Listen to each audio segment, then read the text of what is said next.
Hello and welcome to another Tabletop Games Blog Saturday review. It was time for our annual harvest and for the Day of the Dead. We are all looking forward to seeing the souls of our dead loved ones again. There would be dancing, singing, drinking, eating and general merriment.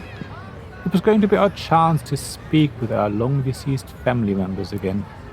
This year it was going to be different though. We would make a bet with the dead. It would be a race. Whoever made it back to their world again first would control what happened in the other realm for a whole year. We were ready to say, Adiós, Calavera, by Martin Schlegel from Möge Spiele. Okay, the overall theme of race between the dead and the living to decide who rules the other realm for a year is quirky, but at the end of the day, Adiós, Calavera is simply an abstract strategy game that feels very much like Chinese checkers, except that it's for only 2 players and introduces special powers to some of your tokens. At the same time though, the theme makes for wonderful artwork and a general look. Christian Opera's illustrations are rather magical, and the cartoon style draws you in. It's definitely a wonderful game to look at. Generally speaking, the game as a whole is really lovely. The wooden discs that represent the living or the dead are good weight. They are sticker sheets which you only really need to apply if you want to take advantage of some of the advanced rules that allow you to apply special powers to some of your tokens. I recommend you do apply them in any case though, because they really elevate the otherwise plain black and white discs and make the game so much more enjoyable. The box is also a good size, not being too generous with the amount of air.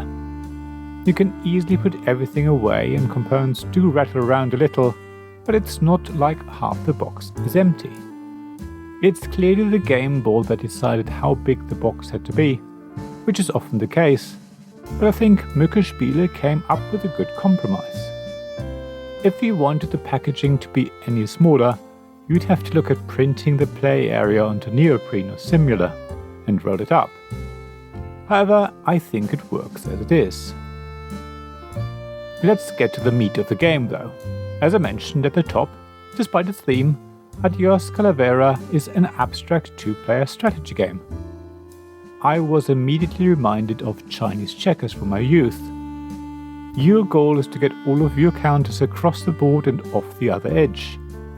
You play on a square board, with one player aligning their tokens in 2 rows along one edge, while the other player places theirs in a similar fashion, but perpendicular to the first player.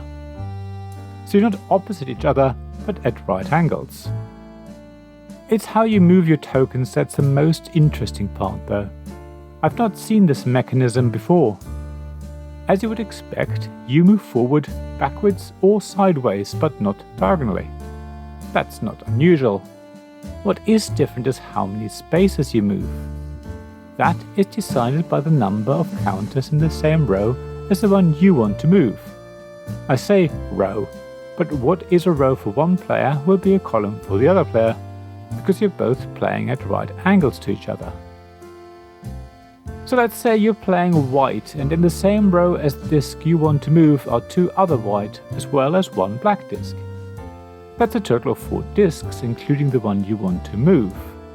That means you can move your token up to 4 spaces horizontally or vertically. Sounds great, but here comes the rub.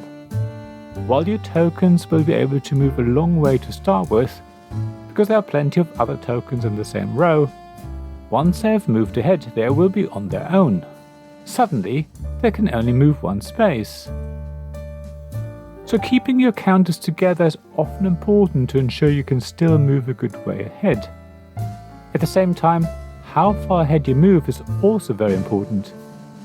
You can cleverly line up your tokens with those of your opponent, then you get an extra boost.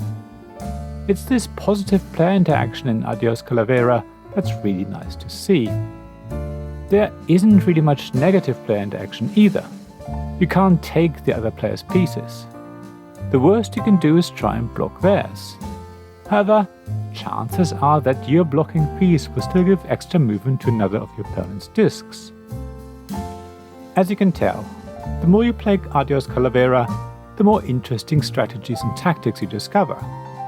Even when you think you mastered it, you can ramp it up another level and add unique powers. Each of the 8 tokens can be flipped over to represent a special ability for that disc. Both players have the same 8 powers to choose from. The rules recommend that both players choose 4 discs and put them on the advanced side, leaving the other 4 on the normal side. Now, some of your counters can pull other counters in, like a magnet, but they can move diagonally, giving them a huge movement boost. There are lots of interesting options to choose from. These special abilities really change the game up. They open up a whole new wealth of strategies and tactics. You sort of have to relearn the game and adjust how you play. Some of the extra powers need to be applied at just the right time, which can be difficult. So, no, don't fear. Adiós Calavera will keep you entertained for a long time to come. So don't be deceived.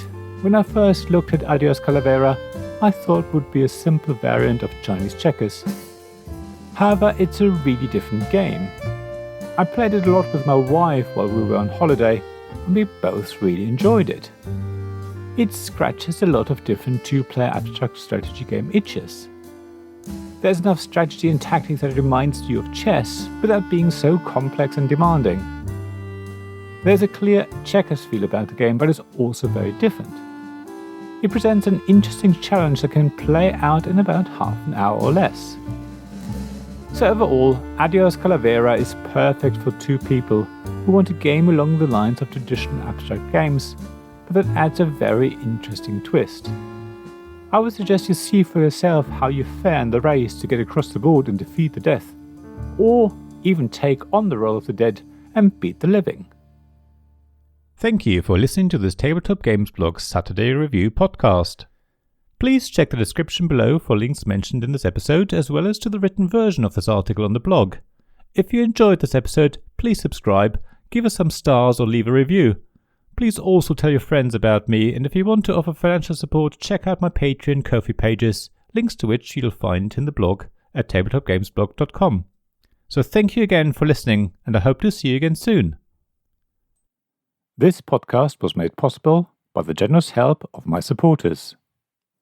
Royal Patron Sean Newman, Magic Champion John Risley, Castle Guards David Miller and James Naylor, Dice Masters Alex Bardi, Paul Grogan and Robin Kay, and Shining Lights Jacob Davis, Gavin Jones, Sarah Reed and Richard Simpson.